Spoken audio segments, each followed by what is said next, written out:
വിജയപ്രതീക്ഷയിലാണ് തിരുവനന്തപുരം മണ്ഡലത്തിലെ LDF സ്ഥാനാർത്ഥിയും നടനുമായ സുധീർ കരമന 24 പറഞ്ഞു. ആരുടെ വോട്ടും വേണ്ടെന്ന് പറഞ്ഞിട്ടില്ല. BJP SDPI വോട്ടുകൾ വേണ്ടെന്ന് പറയേണ്ട ആവശ്യമില്ലെന്നും സുധീർ കരമന പറഞ്ഞു. തെരഞ്ഞെടുപ്പൊക്കെ കഴിഞ്ഞിരിക്കുന്നു. എങ്ങനെയാണ് കണക്കുകൂട്ടലുകളൊക്കെ? പ്രതീക്ഷകൾ എന്തൊക്കെയാണ്? വളരെ നല്ല പ്രതീക്ഷയോടെയാണ് നിൽക്കുന്നത്. നമ്മൾ സാധാരണഗതിയിൽ തിരഞ്ഞെടുപ്പ് കഴിയുമ്പോൾ എല്ലാ സ്ഥാനത്തും ഞാൻ ആദ്യമായിട്ടാണല്ലോ തിരഞ്ഞെടുപ്പിൽ വരുന്നത്. എപ്പോഴും കേൾക്കുന്നൊരു കാര്യമാണ് വലിയ വിജയപ്രതീക്ഷയാണ് അത് എന്നൊക്കെ. അതെനിക്ക് എന്താണെന്ന് എനിക്കറിയില്ല. ഞാനിപ്പോൾ കണക്കുകളെല്ലാം നോക്കിയിട്ട് സത്യത്തിൽ നല്ല പ്രതീക്ഷയോടെയാണ് നിൽക്കുന്നത്. അല്ലാതെ എനിക്കൊരു അല്ലാതെ പറയാൻ നോക്കിയാൽ അങ്ങനെയാണെങ്കിൽ അങ്ങനെ ഞാൻ പറഞ്ഞേനെ.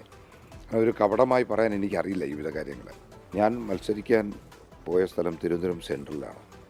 തിരുവനന്തപുരം സെൻട്രൽ എന്ന് പറഞ്ഞാൽ എനിക്ക് ഏറ്റവും കൂടുതൽ പരിചയക്കാരുള്ള സ്ഥലങ്ങളിലൊന്നാണ്. അതുകൊണ്ട് തന്നെയാണ് ആര് മത്സരിച്ചാലും എനിക്കതൊരു വിഷയമാകുന്നില്ല. എല്ലാ സംഘടനകളും ഞാനൊരു ഇടതുപക്ഷ സ്വതന്ത്ര സ്ഥാനാർത്ഥിയായിട്ടാണ് മത്സരിക്കുന്നത്.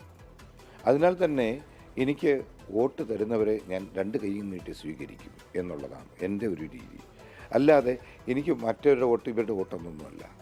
ഇടതുപക്ഷ സ്വതന്ത്ര സ്ഥാനാർത്ഥിയെ മത്സരിക്കുമ്പോൾ ഇടതുപക്ഷത്തിനോട് ചേർന്ന് ഇടതുപക്ഷ ചിന്താഗതിയുമായി ബന്ധപ്പെട്ട് നിൽക്കുന്നവരുടെ ആരുടെ വോട്ടും നമുക്ക് സ്വീകാര്യമാണ്. ചില വോട്ടുകൾ വേണ്ട എന്ന് ചിലർ പറയുന്നുണ്ടാവാം.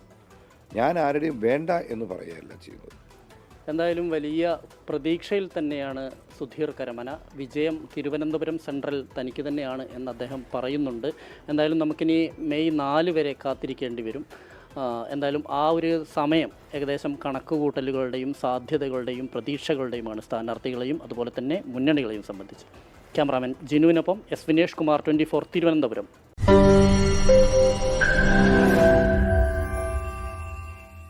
ലോകത്തെവിടെയായാലും ഏത് സമയത്തും 24 വാർത്തകളും ഓഗ്മെന്റഡ് റിയാലിറ്റി പാക്കേജുകളും എക്സ്പ്ലെയിനറുകളും വിശദമായി കാണാൻ ഞങ്ങളുടെ YouTube ചാനൽ നിങ്ങൾക്ക് സബ്സ്ക്രൈബ് ചെയ്യാം.